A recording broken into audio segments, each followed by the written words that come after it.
వచ్చేసి ఎస్పెషల్లీ మేరుదండ ముద్ర అని చెప్పేసి మీరు విని ఉంటారు. మరోసారి దాన్ని రిపీట్ చేస్తాను నేను. మేరుదండ ముద్ర. ఎస్. కొత్త వాళ్ళు ఎవరంటే కూడా తెలుసుకోండి. ఇదే ఎందుకంటే ఈ ఇటీవల కాలంలో ఏమైంది తెలుసా? ఎక్కువగా బ్యాక్ పెయిన్. అందరూ కూడా సఫర్ అయ్యేది బ్యాక్ పెయిన్.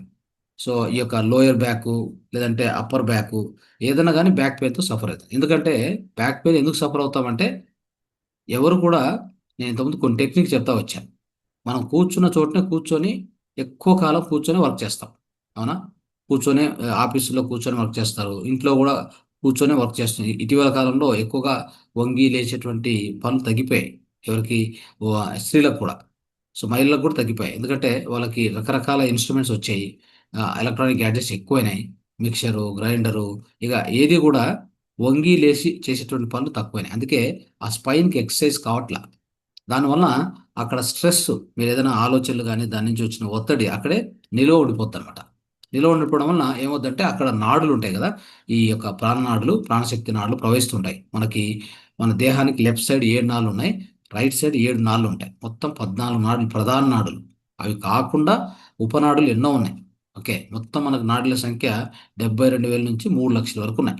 2,72,000 వరకు అని చెప్తారు. అయితే ఏదైనా కానీ ఈ నాడుల్లో శక్తి ప్రవాహం కట్ అయిపోతుంది. అంటే శక్తి ప్రవాహం జరగట్లేదు.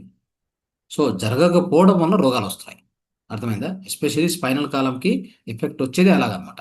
అందుకు మనం ఏం చేయాలి అంటే, ఖచ్చితంగా ఈ యొక్క ముద్రలు ఉన్నాయి కదా, ఈ ముద్రలు వాడుకుంటే మన యొక్క ఆ నాడుల్లో శక్తి ప్రవాహం మళ్ళీ, ప్రాణశక్తి మళ్ళీ ప్రవహించి మనకు లోయర్ బ్యాక్ కానీ అప్పర్ బ్యాక్ కానీ ఏదైనా కానీ మనకు ఆ పెయిన్ తగ్గిపోతుంది అనమాట. సో వాటికి కొన్ని ముద్రలు, అద్భుతమైన ముద్రలు. సో ఇంతకుముందు ఇంకో ముద్ర కూడా చెప్పుకున్నాం. అయితే ఈ రోజు మనం చెప్పుకుంటున్న ముద్ర మేరుదండ ముద్ర. ఏందా?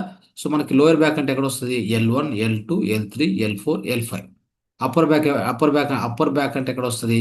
సో దాంట్లో వచ్చేది C1, C2, C3, C4, C5, C6. So అది పైన వస్తుంది. సో మిడిల్లో ఉంటుంది, మళ్ళీ కింద. ఓకే. సో ఇది ఎస్పెషల్లీ ఈ లోయర్ బ్యాక్ పెయిన్ స్టార్ట్ అయిందంటే చిన్నగా సయాటిక్ వచ్చేస్తుంది. మీరు లాంగ్ టైం వదిలేస్తే ఏమైతే తెలుసు, అది స్ప్రెడ్ అయ్యి ఒక నరువు ఉంటుంది, సయాటిక్ నరువు. మన యొక్క ఈ యొక్క దీని ఏమంటారు, నడుము, ఈ యొక్క నడుము భాగం నుంచి కాలు రెండు కాళ్ళలో కూడా కింద పాదం వరకు పోతుంది ఆ నరం. అది ఫస్ట్ కంప్రెషన్ గురి అయ్యి ఆ పెయిన్ స్టార్ట్ అయింది అనుకోండి, ఇంకా మీకు లైఫ్ లాంగ్ సఫర్ అవుతూ ఉంటారు. సో ఇలాంటివన్నీ కూడా మనం ఖచ్చితంగా ఫాలో కావాలి. కొన్ని అంటే ఆరోగ్య విషయాల్లో మనం జాగ్రత్తలు తీసుకోవాలి. అంటే చూడండి, ఇప్పుడు వాకింగ్ అని చెప్పుకున్నాం. ఓకే. నేను చెప్పాను, లాంగ్ టైం వర్క్ చేసేవాళ్ళు ఏమి లేదు, ఒక గంట వర్క్ చేశారనుకోండి, ఒక 10 నిమిషాలు కూర్చొని వర్క్ చేయండి, ఒక 5 నిమిషాలు నిలబడి వర్క్ చేయండి, అటు ఇటు తిరగండి. సో ఒక ఎవరీ 15 మినిట్స్కి ఒకసారి లేచి అట్లా తిరగండి. లేదు కూర్చొని వర్క్ చేయాలి ఎక్కువసేపు, అక్కడే కంప్యూటర్ దగ్గర ఉండాలంటే ఒక పని చేయండి. ఒక అర్ధ గంటకో లేకపోతే 15 నిమిషాలకు ఒకసారి 5 నిమిషాలు లేచి నిలబడి వర్క్ చేయండి. అయిందా? అలా చేయండి. తర్వాత వాకింగ్ కంపల్సరీ పొద్దున్నే గానీ, సాయంత్రం గానీ ఏ టైం దొరికితే ఆ టైం కూడా. సో మినిమమ్ ఒక రోజుకి ఒక 3, 4 సార్లుగా ఓ ము ఎప్పుడెప్పుడు టైం దొరుకుతదో, ఇప్పుడు ప్రత్యేకంగా లంచ్ చేస్తారు. చేశాక ఒక 10 నిమిషాలు వాక్ పోయిరండి అట్లా. మధ్యాహ్నం ఆఫీస్‌లో ఉన్నా గానీ జస్ట్ ఒక 10 నిమిషాలు బ్రేక్ తీసుకోండి. ఆహారం తిన్నారు కదా, అట్లా వాక్ చేసుకొనొచ్చి మళ్ళీ వాపస్ వచ్చి కూర్చొని చేసుకోండి. ఇలాగా. సో ఇవన్నీ కూడా మన జీవన శైలిలో చేసుకునే వాటి వలన ఎన్నో రోగాలు మనం తగ్గించుకోవచ్చు. అయిందా? లేదంటే ఒక బ్యాక్ పెయిన్ స్టార్ట్ అయ్యి దానికి ఇది పెయిన్ కిల్లర్ తీసుకొని పోతూ అది ఎక్కువై మళ్ళీ ఆపరేషన్ చేస్తామని చెప్పి డాక్టర్లు ఆపరేషన్ చేసిన వాళ్ళు ఎంతోమంది చేపించుకున్న వాళ్ళున్నారు. అవునా? మోకాలు నొప్పులని, తర్వాత ఈ సయాటికా అని, తర్వాత వీటన్నిటికి ఆపరేషన్ చేపించుకొని లైఫ్ లాంగ్ బాధపడుతున్నారు. సో ఇలాంటిది రాకూడదంటే మనం ఇలాంటి కొన్ని చర్యలు తీసుకోవాలా లేదా మనం? కంపల్సరీ తీసుకోవాలి. ఓకే. అలా చేయండి. తర్వాత ఇంకోటేంటంటే అదే రోజుకొక 3, 4 సార్లు వాకింగ్. ఎప్పుడెప్పుడు అవకాశం పొద్దున్నే, మధ్యాహ్నం, రాత్రి, ఇన్ బిట్వీన్ కూడా లేచి అట్లా ఒక 10 నిమిషాలు ఆఫీస్‌లోనే కింద అట్లా తిరిగొస్తే చాలు. అలా చేయండి. సో ఇలా చేస్తూ ఉంటే మనకి వాకింగు అవుతుంది. ప్లస్ మూవ్‌మెంట్ ఉంటుంది. స్పైనల్ కార్డ్‌లో ఎటువంటి స్ట్రెస్ ఏదైనా ఉంటే అది కూడా దిగిపోతుంది. అప్పుడు అద్భుతంగా ఉంటది. ఇంకా అక్కడికి మనకు ఇలా చేస్తున్నా గానీ మనకు పెయిన్ వస్తుంది, కొద్దిగా తట్టుకోలేమనే పరిస్థితి ఉంటే మనం ఈ ముద్ర చేయాలి. ఈ ముద్ర పేరొచ్చేసి ఏంటి? ఈ ముద్రకు ఇంకా వేరే లాభాలు కూడా ఉంటాయి. అవి చెప్తాను మీకి. సో దాని ముందల ఈ ముద్ర ఎలా చేయాలో చూడండి. చూడండి, ఈ విధంగా 2 చేతులు, ఈ యొక్క అన్ని వేళ్ళు కూడా లోపలికి మడచాలి. ఇట్లా మడిచి, లోపలికి మడిచి చేతిలో టచ్ చేయాలి. టచ్ చేసి మిగతా 2 ఈ యొక్క బొటన వేలు పైకి పెట్టాలి. ఇట్లా చూడండి. ఇలా పెట్టుకొని అలానే తొడ మీద పెట్టుకోవాలి. ఇలా పెట్టుకొని అలానే తొడ మీద పెట్టుకొని ప్రాక్టీస్ చేయాలి. ఓకే. ఎవరైతే బ్యాక్ పెయిన్‌తో సఫర్ అవుతున్నారో ఇది చేస్తే మన స్పైనల్ కార్డ్‌కి ప్రాణశక్తి అద్భుతంగా ఫ్లో అవుతుంది.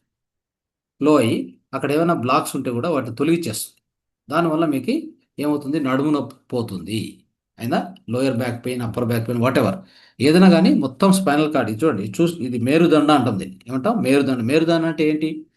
మేరుదండ అంటే స్పైనల్ కార్డ్. ఓకే. వెన్నెముక, వెన్నుపాము.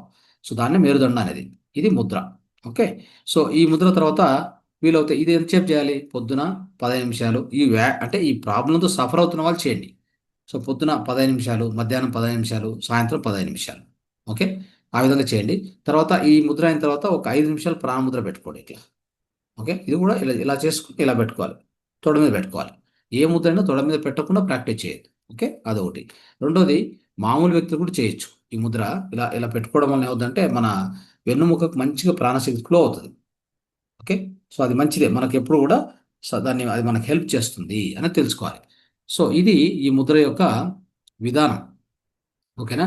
సో ఇది ఇంకా ఏమేం చేస్తుంది? మన యొక్క అదే మనం అనుకున్నట్టుగా back pain, shoulder pain, hip pain, ఇప్పుడు మన యొక్క నడుము నొప్పి అంటాము ఒకసారి. తర్వాత భుజాల నొప్పి కదా! బ్యాక్ పెయిన్ ఇవన్నీ వస్తుంటాయి. ఇవన్నిటిని కూడా ఖచ్చితంగా తొలగిస్తుంది. తర్వాత ఇంకేం చేస్తుందంటే నర్వ్ టెన్షన్ ఉంటే తొలగిస్తుంది. ఆ తర్వాత మన దేహంలో ఏదైనా వేస్ట్ ఉంటే వేస్ట్ కూడా బయటికి పంపిస్తుంది. తర్వాత మన చిన్న చిన్న పేగులు, పెద్ద పేగులను స్ట్రెంత్ చేస్తుంది. బాగా బలపరుస్తుందనమాట. ఆ విధంగా చేస్తుంది. మనక ఇంటర్నల్‌గా మన లోపల ఉన్న అవయవాలు ఉంటాయి కదా! ఆ అవయవాలను కూడా బలపరుస్తుంది అని తెలుసుకోవచ్చు. సో, ఈ విధంగా అనేక ఈ లాభాలు కూడా చాలా ఉన్నాయి. ఇన్ని లాభాలు ఉన్నాయి కాబట్టి ఈ ముద్రను తప్పకుండా ఎవరు కూడా మిస్ కాకుండా దీన్ని వాడుకోవాల్సిందిగా మనం తెలియజేస్తున్నాం.